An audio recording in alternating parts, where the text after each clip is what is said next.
તો કુદરતી રીતે વિષય એવો ગોઠવાયો છે કે જેમાં પોલીસ અધિક્ષક ઉદ્ઘાટકોએ જ શોભે, કારણ કે રહસ્ય કથા ઉપર બોલવાનો છું, ક્રાઇમ થ્રિલર્સ ઉપર. અને અમારા વાઘાણી સાહેબ અને અન્ય બધા મનહરભાઈ ને બધા મિત્રો ઘણા બધા છે. આપણે સંબોધન કરવા બેસું તો પેલા મનોજ ખંડેરિયાની ભાષામાં કહું તો વર્ષોના વર્ષ લાગે. અમારા આ બે રમેશભાઈ અને મુકેશભાઈ બંનેમાં ઈશ સમાયેલો છે. તમે જુઓ, રમેશો મુકેશો એમ, એટલે બધા ઈશ સ્વરૂપ લોકો બેઠા છે. અને કાનજીભાઈ તો આજે બહુ દિલથી બોલ્યા. પારકી છઠ્ઠીના જાગતલ કહેવાય એવા સુરતના વ્યક્તિત્વ છે. અને આજે મેં એમને કહ્યું, મેં કીધું આજે તમે ખુલીને આમ હૃદયની તમારી જે વેદના હતી, હૃદયનો તમારો જે ભાવ હતો એ વ્યક્ત કરી દીધો.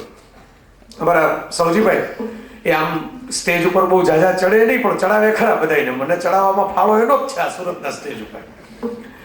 પણ બહુ આનંદ થાય છે. આપ બધા ટકેલા મિત્રો છો, અશ્વિની ભટ્ટની કથાની જેમ ટક્યા છો. લાઇબ્રેરીના જે અઠંગ બંધાણી વાચકો હોય, મારા માવાણી સાહેબને બધા બહુ જૂના વાચકો છે, મને ખ્યાલ છે. એમને ખ્યાલ હોય અશ્વિની ભટ્ટની વાર્તા ક્યારેય ટૂંકી ન હોય.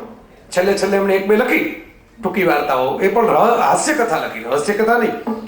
અને એ લાંબી 3-4 ભાગમાં ફેલાયેલી હોય ને ભાગ છે ને શસ્ત્ર તરીકે ઉપયોગમાં આવે એવા હોય.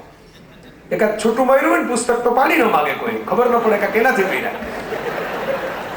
એટલે જે આમ મજબૂત વાંચક હોય ને, કલેજા વાળો વાંચક, જીગર વાળો વાંચક, એ અશ્વિની ભટ્ટની નવલકથા હાથમાં લે. કારણ કે એક તો 3 ભાગમાં હોય, એક ભાગ 400, 500, 600 પાનામાં વેચાયેલો હોય, અને 1800-2000 પાના તમે પૂરા કરો ત્યારે રહસ્યના છેડે પહોંચો. એટલે મારે તમને એમ કહેવાનું છે કે તમે બધા પુસ્તકાલયના વાંચકો જે અત્યારે મારી સામે બેઠા છો અને હજી બેસવાના છો, એવી મને શ્રદ્ધા છે. અધૂરેથી પુસ્તક મૂકીને ભાગી જાવ એવા છો નહીં. મુદત પૂરી થઈ જાય તો રિન્યુ કરાવો એમ છો, પણ પૂરું કરો એમ છો પૂરેપૂરું. એટલે અશ્વિની ભટ્ટની કથાના વાંચકો છો કે જે લાંબી કથા જે હોય એ પણ તમે વાંચવા માટે પૂરેપૂરી કરી શકો. એટલે મને બહુ આનંદ છે, મને બહુ હરખ છે. અને વાંચન વિશે મારે જેટલું કહેવાનું હતું, આમાં કાનજીભાઈ એવું બધું આમ અદ્ભુત ફટકાબાજી આજે કરી. આજે ઓલા શિખર ધવનની જેમ કાનજીભાઈ આવ્યા હતા બોલવા માટે. નક્કી જ કરીને આવ્યા હતા કે એક ચાન્સ છે આજે કહી દેવાનો, કહી જ દેવું આજે જે કહેવાનું છે એ દુનિયાને. એટલે મારે જે વાંચન વિશે જનરલ કહેવાનું હતું બધું એને આપી જ દીધું. સડસડાટ બધી એમણે ચોકા છક્કા મારીને બધું પૂરું કરી નાખ્યું. એટલે હું હજી 1-2 રન લઈને સ્કોર કરું એ પહેલા તમને પૂરું આખું મેચ તો જીતી ગયા, હવે આપણે શું કરવાનું? કારણ કે જે પાયાની વાત જે કરવાની હતી, જે સૌથી મહત્વની વાત કરવાની હતી, કે આ તો અલગ અલગ પ્રકારની વાત વિષયોની અંદર આપણે છેડીએ, પણ મૂળ વાત કે વાંચન શા માટે, એ એમણે બહુ સરસ રીતે, બહુ ભાવવાળી રીતે, બહુ હૃદયપૂર્વક એમણે કહ્યું કે ભાઈ આપણે આપણો મોટો સમાજ બનાવશું, આવી બધી આવી ચકચકિત ઇમારતો પેદા કરશું, નવી નવી ગાડીઓ લઈ આવશું, આટલું બધું રોડ રસ્તા ત્યાં આટલો વિકાસ કરશું, પણ જ્યાં લગી આપણો માનસિક વિકાસ નહીં થાય, જ્યાં લગી આપણો વૈચારિક વિકાસ નહીં થાય, ત્યાં લગી આ બધું ફનાફાતિયા થઈ જશે ક્યારે આપણને ખબર નહીં પડે. આવી ગયા પછી આ પાયાની વાત છે.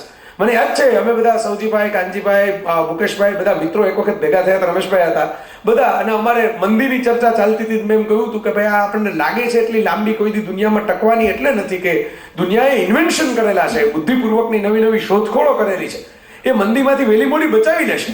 તમે સેમસંગનો એક નવો ગેલેક્સી S4 આવે એટલે લેવા જાઓ જ એટલે આપોઆપ મંદી થોડીક ઘટે જ. કોરિયાની સીધી સાદી વાત છે ને, તો કોરિયાની મંદી ઘટાડીએ આપણે અહીં બેઠા બેઠા. એટલે આ વાસ્તવિકતા છે.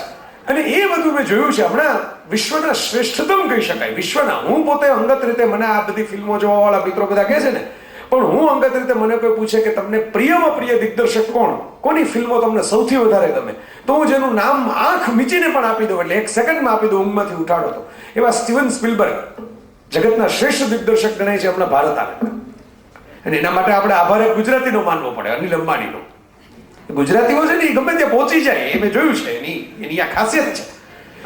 ધીરુભાઈ એમ કે એવું નક્કી કર્યું હોય કે ભાઈ મારે દુનિયાને દેખાડી દેવું છે કે આપણે કોણ છીએ, તો એ ધીરુભાઈનો એક દીકરો છે સ્ટીવન સ્પિલબર્ગને મુંબઈ લઈ આવીને બેસાડી દે અમિતાભ બચ્ચનની સામે, બેસો વાત કરો.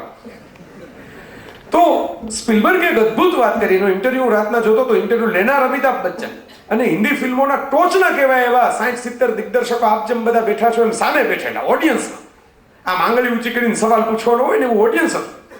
અને એવું ટેલિવિઝન ઉપર જોતો હતો, ને એમાં સ્પિલબર્ગે વાત કરી. સ્પિલબર્ગે એમ કહ્યું, એને પહેલું પૂછવામાં આવ્યું કે ભાઈ તમે શું માનો છો, તમે આ જે કળા જે છે, માણસનું મન છે, એને શું માનો છો? એટલે સ્પિલબર્ગે એક લીટી અંગ્રેજીની એમ કહી કે if it is not on page it will be never be on stage. જો કાગળ ઉપર કોઈ વસ્તુ નહીં હોય તો ક્યારેય મંચ ઉપર પણ નહીં હોય. જો વિશ્વનો શ્રેષ્ઠ દિગ્દર્શક આ વાત કરે છે, જેના માટે એમ કહેવાય છે કે પોસ્ટર ઉપર પિક્ચરના ફોટા ન હોય, એક્ટરના ફોટા ન હોય, પણ ડિરેક્ટેડ બાય સ્ટીવન સ્પિલબર્ગ એટલું લખી દો ને એટલે ફિલ્મ વેચાઈ જાય. આમાં પોસ્ટરો મેં જોયા છે. જ્યુરાસિક પાર્કનું પોસ્ટર મેં જોયું છે કે ઉપર જ્યુરાસિક પાર્ક લખેલું હોય, નીચે આટલું જ લખ્યું હોય ડિરેક્ટેડ બાય સ્ટીવન સ્પિલબર્ગ. બીજો કોઈ તસવીર જ ન હોય કોઈ એક્ટરની આખા પોસ્ટર ઉપર. આવો કક્ષાનો ડાયરેક્ટર આપણને એમ કહીને જાય છે ભારતમાં આવીને, જીવનના લગભગ 7 દાયકા જેટલી 40 વર્ષથી ફિલ્મો બનાવે છે અને એમ કહે છે કે it is not on page then it is not on stage. આજે દુનિયાની ઉત્તમ ફિલ્મો તમે જુઓ કે દુનિયાની ઉત્તમ સિરિયલો જુઓ, પહેલા તો કાગળ ઉપર લખવું પડે ને કયો સીન ભજવવાનો છે, કયો ડાયલોગ બોલવાનો છે. કાગળ ઉપર જો વસ્તુ નહીં હોય તો સ્ટેજ ઉપર, મંચ ઉપર, સિનેમા ઉપર, સ્ક્રીન ઉપર, પડદા ઉપર ક્યાંય નહીં હોય. પહેલા તો કાગળ ઉપર મૂકવી પડશે. અને કાગળ એટલે એને ફિઝિકલી કાગળ પકડી દેવાની જરૂર નથી, કારણ કે હવે તો બધા અમારા અહીંયા બેઠા હશે, આ બધા સજ્જ વાંચક પરિવારો બેઠા છે. મને ખબર છે અમારા કેટલાય તો ફેસબુક ઉપર વાંચી આવી ગયા છે, એ મને ખબર છે. તો એટલા માટે હું કહું છું કે અહીંયા બેઠા હશે જેને કાગળ પેન લઈને હવે કઈ લખતા જ નથી, સીધે સીધું ટાઈપ જ કરે છે. હવે યુગ પૂરો થઈ ગયો કાગળ પેન લઈને લખવાનો. આ અમારા પૂછો જનકભાઈ ને, અમારા સિદ્ધાંત બેઠો છે, બધા જે જુવાનિયાઓ બેઠા છે ને પૂછો. હું તો જ્યાં લગી માનું છું, મેં વચ્ચે હમણાં ગોવિંદ કાકા હમણાં જ નીકળ્યા, પણ ગોવિંદ કાકાની શાળામાં મારે શિક્ષકનો સેમિનાર લેવાનો હતો ત્યારે મેં કહેલું અને ગોવિંદ કાકે પણ એન્ડોર્સ કર્યું. આવડી મોટી વ્યક્તિ જેને દુનિયાના બધા છેડા જોયા છે, એને કહ્યું કે આ વાત સાચી લાગે મને બરાબર. મેં એમાં કહ્યું એમને કે 30 વર્ષ પછી કદાચ એવી ભૂમિકા આવશે. માવાણી સાહેબ, આપ તો કુલપતિ રહ્યા છો અને આપે બહુ વિઝનથી ખેડ્યું છે શિક્ષણનું ક્ષેત્ર, કે કાગળ પેન ને બોર્ડ નીકળી જશે.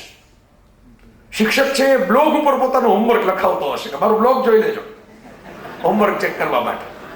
એટલે મેં તો વળી લાંબુ ખેંચ્યું, 20-30 વર્ષ પછી આવશે બેગ જે પેટી જતી રહેશે કે એમ કે, કારણ કે હવે જે યુગ આવતો જાય છે, લોકો આ તો પરીક્ષાઓ આવે છે ને એટલે લખવું પડે હાથમાં પેન લઈને. બાકી તમે વિચાર કરો આખા દિવસમાં આપણે કાગળ પેન લઈને લખીએ જ કેટલું. આપણે કાં મેસેજ ટાઈપ કરતા હોઈએ છીએ, કાં ઈમેલ ટાઈપ કરતા હોઈએ છીએ, કાં કોમ્પ્યુટર ઉપર બેઠા હોઈએ છીએ. તમે જોજો જેટલી ઝડપથી વસ્તુઓ બદલાતી જાય છે એટલું એમ કહું છું કે પેજ એટલે કાગળિયું એમ પકડી રાખવાની જરૂર નથી, પણ પેજ એટલે શબ્દ, પેજ એટલે વાંચન, પેજ એટલે સાહિત્ય. એ જ્યાં લગી આપણામાં નહીં હોય ત્યાં લગી કલ્પનાઓ નહીં આવે. આ જેટલા ઇન્ટરનેટ યુગ વાળા મિત્રો આવે, હું મારી વાતની શરૂઆત પહેલા હવે કીધું મારે કહેવા જેવું બધું કાંચીભાઈ કહી દીધું છે, હવે મારે વધારે કહેવાની જરૂર નથી. આપણે ઓલા ગોવર્ધન પર્વત તથલી આંગળી કોઈ ઉંચકો હોય તો આપણે હળીનો ટેકો કરીને ઊભા રહેવાનું હોય. પણ હું જે વાત કરું છું આ મહત્વની છે. આ દુનિયામાં ડિજિટલ ક્રાંતિ લઈ આવ્યા એ લોકો કોણ ઓળખવા જોઈએ. આ ઇન્ટરેસ્ટિંગ વાત છે. અમેરિકા મહાસત્તા કેમ છે એનું સિક્રેટ આમાં છે કે જે ડિજિટલ રિવોલ્યુશન છે એના માંધાતાઓ બધા અમેરિકામાં છે. અમેરિકન હોય એ જરૂરી નથી પણ રહે છે અમેરિકા. ગૂગલના સર્જે બ્રિન છે, યાહૂના જેરી યંગ છે. સર્જે બ્રિન અને લેરી પેજ બંને ગૂગલના છે. પછી આ ફેસબુકના માર્ક ઝકરબર્ગ છે, શોન પાર્કર છે જેણે ફેસબુક અને નેપસ્ટર 2 વેબસાઇટો ડિઝાઇન કરેલી. પછી સ્ટીવ જોબ્સ હમણાં જ ગુજરી ગયા, એપલ વાળા, આઈપેડ, આઈફોન, આ ટચ સ્ક્રીન વાળા ફોન, ટચ સ્ક્રીન વાળા કોમ્પ્યુટર જેની ભેટ છે. Bill Gates, Microsoft. આ એવા લોકો છે આ બધા કે જે લોકો છે ને જેણે આ ડિજિટલ દુનિયાનો તખતો પલટી નાખ્યો. તમે જુઓ વિકીપીડિયા, આ લોકોએ ડિજિટલ દુનિયા છે આપણી સામે ઊભી કરી, આપણી નજર સામે. આ ડિજિટલ દુનિયાના તખતા પલટ કરવા વાળા આવા ડઝનેક લોકોના નામ તમે વિચારો અને પછી એના પ્રોફાઇલની ખડકોત કરો કે આ લોકો કેવી રીતે ડેવલપ થયા. આ મહત્વનું છે ને. આપણે તો મોબાઈલના યુઝર પેદા કરીએ છીએ, આપણે તો કોમ્પ્યુટરના યુઝર પેદા કરીએ છીએ, કન્ઝ્યુમર ગ્રાહક પેદા કરીએ છીએ, પણ જે કોમ્પ્યુટર કે મોબાઈલ ખુદ પેદા કરે છે એ લોકો કેવા છે એના મનમાં તો આપણે જોવું જોઈએ કે એ કેવી રીતે ડેવલપ થયા. આ ડઝન લોકોના પ્રોફાઇલના લાઈફ સ્ટોરીનો મેં સ્ટડી કર્યો. આ દરેકે દરેક સારા વાચક છે, દરેકે દરેક. એક વ્યક્તિ એવો નથી કે વાચક ન હોય. સાહેબ ફેસબુકનો જે સીઈઓ છે ને માર્ક ઝકરબર્ગ, જેને facebook.com શરૂ કર્યું, હાર્વર્ડનો સ્ટુડન્ટ, મા બાપ બંને ડોક્ટર, એટલે બહુ એજ્યુકેટેડ કલ્ચર્ડ ફેમિલીમાંથી આવેલો છોકરો આજે 28 વર્ષે દુનિયાનો 3જા નંબરનો બિલિયોનરી છે આઈટી ઇન્ડસ્ટ્રીમાં, 3rd ઇન ધ વર્લ્ડ. એ કક્ષાએ પહોંચી ગયો છે. 1 અબજ યુઝર, 7 અબજની વસ્તી દુનિયાની ગણવામાંથી 1 અબજ તો ખાલી ફેસબુક ઉપર પ્રોફાઇલ બનાવીને બેઠા છે. એ માર્ક ઝકરબર્ગનો પ્રોફાઇલ તમે પોતાનો ફેસબુક ઉપર જુઓ ને તો એમ લખેલું છે કે 4 વર્ષની ઉંમરે હોમર, જે મહાભારતની જેવું એને કાવ્યો લખેલા, અંધકવિ હતો ગ્રીસનો, ઇલિયાડ અને ઓડિસી નામના રામાયણ મહાભારત કક્ષાના બંને કાવ્યો. હોમરનું ઇલિયાડ 4 વર્ષની ઉંમરે ઝકરબર્ગે વાંચેલું. એને 8 ભાષાઓ આવડે છે. એમને નથી સર્જાતી આ દુનિયા, જેને આપણે ટેકનોલોજીકલ દુનિયા કહીએ છીએ ને, એના માટે પહેલા તો દિમાગ આપણી પાસે હોવું જોઈએ. અને દિમાગ ક્યાંથી ખીલશે? એ દિમાગનું વાવેતર છે ને આ પુસ્તકાલય કરશે. આ આવતીકાલના તમારે જો માર્ક ઝકરબર્ગ પેદા કરવા હોય, આવતીકાલના સ્ટીવ જોબ્સ પેદા કરવા હોય, આવતીકાલના બિલ ગેટ્સ પેદા કરવા હોય, તો કોક રીડર સારો હશે એમાંથી એ પેદા થશે. કોક વાંચતા વાંચતા વિચારે ચડશે કે આમ નહીં ને આમ, આમ નહીં ને આમ, આ દુનિયા આવી રીતની એમ પેદા થશે. આપણી પરિસ્થિતિ પહેલા હતી, આ કાંજીભાઈને થોડીક આમ રાહત આપી દઉં. આજે બહુ થાકેલા છે, હવારથી એક ધારા અલગ અલગ કાર્યક્રમો વાગ્યા છે, કે આપણી પરિસ્થિતિ પહેલા હતી ને એના કરતા તો થોડીક સુધરી છે હવે. પહેલા તો હું વાંચનના પુસ્તકાલયના કાર્યક્રમોમાં જતો નથી 7-8 વર્ષ પહેલા, તો હું ટૂચકો કહેતો, હવે નથી કહેતો. હવે જરાક ફરી ગયું વાતાવરણ એટલે નથી કહેતો, હવે જૂનો થઈ ગયો ટૂચકો. પહેલા એવો ટૂચકો કહેતો. અહીં સુરતમાં એક વખત મેં શરૂઆતના 4-5 વર્ષ પહેલા કહેલો છે કે એક જમાનામાં એક કોમ્પિટિશન થઈ, પુસ્તક માટેની કોમ્પિટિશન, બુક માટેની, કે એક થીમ ઉપર બુક બનાવીને લઈ આવવાની. પછી એમ કે થીમ આપી કોમ્પિટિશન કરવા વાળા, ઇન્ટરનેશનલ કોમ્પિટિશન, કે હાથી, એલિફન્ટ, હાથી આપણી થીમ. તો અમે સૌથી પહેલા ફ્રાન્સમાંથી બધા હિસ્સો લીધો, ફ્રેન્ચ લોકોએ ભાગ લીધો કોમ્પિટિશનમાં. અને ફ્રેન્ચ પ્રજા બહુ રોમેન્ટિક પ્રજા ગણાય, એટલે સરસ મજાનું રૂપકડું આમ બોર્ડર સરસ ડિઝાઇન કરેલી હોય એવું 4 કલર પ્રિન્ટિંગ વાળું પુસ્તક તૈયાર કરીને ફ્રેન્ચો લઈ આવ્યા. અને ઉપર ટાઇટલ આપ્યું કે લવ લાઈફ ઓફ એલિફન્ટ્સ. પછી અમેરિકનોએ ભાગ લીધો. અમેરિકનો તો સુપર પાવર, એના તો સુપર હીરો, આખી દુનિયાનો બચાવવાનો ઠેકો જ અમેરિકામાં બધાએ લીધો હોય. અને બધા આખી પૃથ્વીના તમામ વિલનો, એલિયનો બધા ત્રાટકે જ યામાં છે, બીજા કોઈ દેશમાં જાય જ નહીં. તમે જો ઉઠતી રકાબી સીધી વોશિંગ્ટન જ પડે. એવો ભ્રમ જ છે કે આ બહારના ગ્રહ વાળા છે ને અમારી ઉપર જ જોતા હશે. એટલે મોટું બધું પુસ્તક આવ્યું અમેરિકામાંથી, 3D title, high class binding, ઉપર આમ પતરાનું બોક્સ, અને એની ઉપર એમ લખેલું હતું elephant the super power animal. પછી બ્રિટનમાંથી એક એન્ટ્રી આવી. એટલે બ્રિટનને તો આજની તારીખે તમને ખબર છે કે હવે રજવાડા જતા રહ્યા. હવે તો જે કે રોલિંગ બ્રિટનના રાણી એલિઝાબેથ કરતા જાજુ કમાયેલા થઈ ગયા. એ લેખિકા પાછા હેરી પોટર સિરીઝના, એટલે લખીને પૈસા મળે. ગુજરાતીઓ માટે કામની માહિતી છે. બ્રિટનના રાણી કરતા જાજા પૈસા મળે. પણ મહત્વની વાત એ છે કે એવી રજવાડું જતું રહ્યું, રાજ જતા રહ્યા. આ બધા આપણે જો ને ઓસ્ટ્રેલિયાને આપણે 4-0 હરાવી શકીએ. એટલે આમાં દુનિયામાં કંઈક ગઈકાલે નહોતું થયું એટલે આવતીકાલે ન થયું માનવું જ નહીં ક્યારે. પણ હજી એમ કે બ્રિટનમાં તમે જો પ્રિન્સ હવે પ્રિન્સ ચાર્લ્સ છે, એ બિચારા આમને આમ જતા રહે. મને તો એવું લાગે છે કે કારણ કે તખ્ત ખાલી થયું તો પણ પ્રિન્સ જ રહેવાના છે. હવે પ્રિન્સ છે એને પાછા પ્રિન્સ છે, પ્રિન્સ વિલિયમ. અને એ હજી પાછા લગ્ન કરે એટલે એમ કે શાહી લગ્ન ને આમ તે એના પ્રોટોકોલ ને તમે લંડન ફરવા જાવ બધી ખબર પડે. હજી ઓલા સૈનિકો આમ ઉભા હોય મહેલની બહાર ને આમ. એટલે ઓલા સાહેબ બીબી ઓર ગેંગસ્ટર જોયું હશે ને ખબર હશે કે આ બધું જતું રહે પછી કેવી હાલત થાય.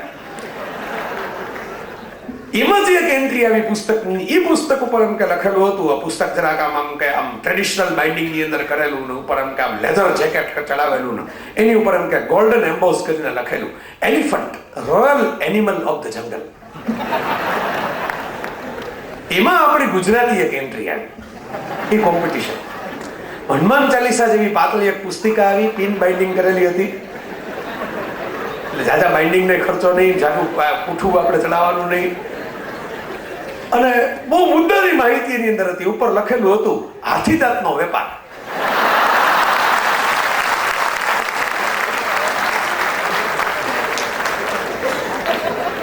મેં કીધું ને કે હવે આ એક જમાનો તો આવો હતો. હવે એમાંથી તો તમે કલ્પના કરો કે આટલા તો મેમ્બર છે આપણી પાસે જ્યાં આવીને બેઠા છે હજી સાંભળવા માટે. અને નવા આટલા બનવાનો આત્મવિશ્વાસ છે અમારા મિત્રોને. હજી નવા બનાવશું. લાઇબ્રેરીની પ્રવૃત્તિ થોડીક આટલી થઈ. અમારા લેખકોના પુસ્તકો વેચાતા થયા, વંચાતા થયા, અમને લોકો સાંભળતા થયા. આમ થોડોક ફેરફાર તો થયો એવું મને લાગે છે છેલ્લા 10 વર્ષમાં. બધા સમાજના જે વડીલો છે એને જે પ્રયત્ન કર્યા પોતપોતાની રીતે, કોઈ મુખ્યમંત્રી આપણે વાંચે ગુજરાતનું કોઈ આંદોલન ચલાવ્યું ને કોઈ નાના નાના લોકોએ પોતપોતાની રીતે, અમારા બધા સાહિત્યના મિત્રોએ, ગુણવંતભાઈ ને એવા બધા, ગુણવંત શાહ બધાએ પોતપોતાની રીતે ધક્કા માર્યા, વાંચન. એટલે કાંઈક સુધારો થયો છે એવું મને લાગે છે કે હવે તો લોકો થોડાક રસ લેતા થયા, આ વાત સિરિયસલી સાંભળતા થયા. વાત તો સાચી છે, આગળ વધુ હશે કંઈક વાંચવું પડશે. એટલે આ હાથીદાંતના વેપાર વાળું હાવ હવે નથી થયું. હવે અમારી નવી પેઢી છે એ હાથીમાં ડિસ્કવરી ચેનલ જોઈને, હિસ્ટ્રી ચેનલ જોઈને, નેશનલ જ્યોગ્રાફિક જોઈને પણ ડેવલપ થાય છે. પણ મને તો આનો જાત અનુભવ છે, આ તો ટૂચકો છે મિત્રો, પણ હું તમને રિયલ બનેલો કિસ્સો કહું. એના 5 સાક્ષી છે મારી પાસે એ કિસ્સાના, 5 જણાની હાજરીમાં બનેલો છે. હું અમેરિકા ગયેલો અને અમેરિકાની અંદર બહુ મોટા બધા દુનિયાના ઊંચામાં ઊંચા વૃક્ષો, દુનિયાના મોટામાં મોટા વૃક્ષો ત્યાં છે. શિકોયા વૃક્ષો છે ત્યાં, રેડવુડ અને શિકોયાના ટ્રીના પાર્ક છે કેલિફોર્નિયા સ્ટેટની અંદર. જે લોકો ગયા હશે એમને ખ્યાલ હશે. જનરલ શર્મન નામનું જગતનું સૌથી મહાન, જૂનું અને મોટું વૃક્ષ છે એ પણ ત્યાં છે. તો ત્યાં અમે ગયા, અમારી સાથે 2-3 ગુજરાતી મિત્રો અને મને લઈ જનારા મિત્રો, અને અમે બધા ગયા. હવે અમે ત્યાં જઈને બહાર નીકળ્યા એટલે અમારી ભેગા એક કાકા હતા, એ અમદાવાદના હતા.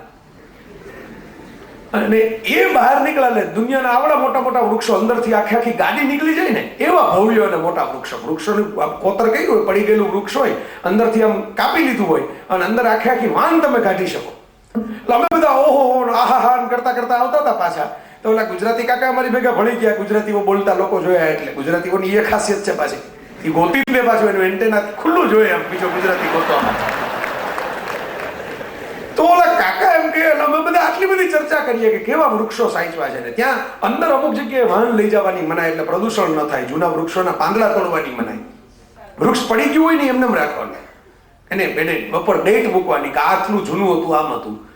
એટલે કાકાએ આખી અમારી ચર્ચા સાંભળીને પછી છેલ્લે એમ કીધું કે લાકડું હળવું બહુ મળે હો, આની લાતી કરી હોય તો. 2200 વર્ષ જૂના વૃક્ષો જે હચવાયેલા છે પાર્કમાંથી બહાર નીકળીને લાતીનો વિચાર આવ્યો સીધો કે હાલો આપણને સોંપી દેનાની લાકડાની લાતી કરી હોય તો એથી બહુ લાકડું મળે.